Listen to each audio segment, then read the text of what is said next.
আছে সকলো সাংবাদিক, সকলোৱে একো একোখন সমাজক প্ৰতিনিধিত্ব কৰি আহিছে, সকলোৱে একো একোটা সংবাদ প্ৰতিষ্ঠানৰ সংবাদ গোষ্ঠীক প্ৰতিনিধিত্ব কৰি আহিছে। কিন্তু পৰিতাপৰ কথাটো এইটোৱে, যদি আপুনি কাইলৈ বিপদত পৰে তেতিয়াহ'লে হয়তো আপোনাৰ সহযোগিতা বা আপোনাক সহায় কৰিবলৈ কোনো ওলাই নাহিব। আমি যদি শক্তিশালী হ'বলৈ হয় তেতিয়াহ'লে আমি ঐক্যবদ্ধ হ'ব লাগিব, আৰু ঐক্যবদ্ধ হ'বলৈ হ'লে এই সদৌ অসম সাংবাদিক মঞ্চৰ দৰে সংস্থাৰ কিন্তু প্ৰয়োজন। ইয়াত মই অনুভৱ কৰিছোঁ যে যিমান কেইজন সাংবাদিক আছে, প্ৰায় সংখ্যক সাংবাদিক, ইয়াৰ 90% সাংবাদিক হয়তো একো একোটা পৰ্টেল চেনেলত কৰ্মৰত, ডিজিটেল চেনেলত কৰ্মৰত।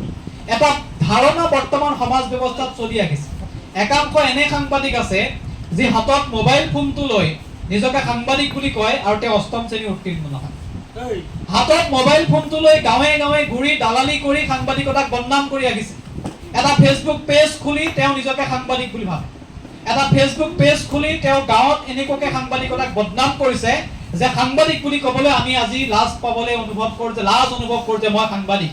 সেই একাংশ সাংবাদিকৰ বাবে গোটেই সংবাদ গোষ্ঠীটো বা সংবাদ মাধ্যম বা সাংবাদিকৰ সমাজ বদনামত সোমাই পৰিছে। গতিকে মানুহে সাংবাদিকক সেইকাৰণে বেয়া পায়।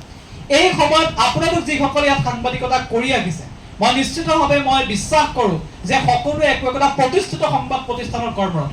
আৰু বৰ্তমান সমাজ ব্যৱস্থাত ডিজিটেল সংবাদ মাধ্যমৰ ধাৰণাটো খুবেই গুৰুত্বপূৰ্ণ। কাৰণ টিভিত মানুহে বাতৰি নাচায়। টিভি যি ধৰণে প্ৰাসংগিকতা আছিল পূৰ্বে, এতিয়া টিভিৰ প্ৰাসংগিকতা নাই। এতিয়া টিভিত যদি আপুনি সাংবাদিকতা কৰি ভাবিছে যে মই জনতাৰ মাজলৈ যাম, তেতিয়াহ'লে ভুল ধাৰণা।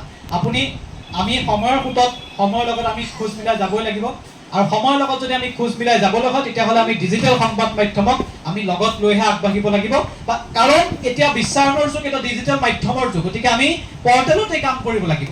কিন্তু একাংশ সাংবাদিক আছে যি ছেটেলাইট চেনেলত কৰ্মৰত, আপোনাৰ গাঁৱে ভূঞে চহৰে নগৰে আছে, তেওঁলোকে পৰ্টেলৰ সাংবাদিকতাক গুৰুত্ব দিব নিবিচাৰে।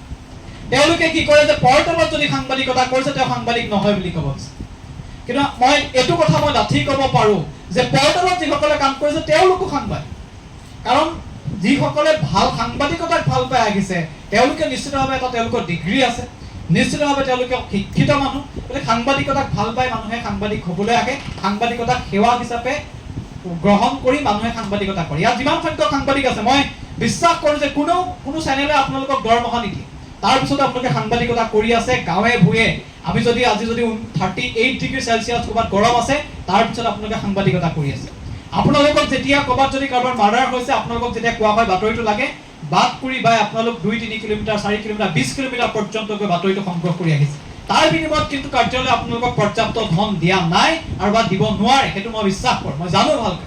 তাৰপিছতো আপোনালোকে সাংবাদিকতা কৰি আহিছে, তাৰ একমাত্ৰ কাৰণ যে আপোনালোকে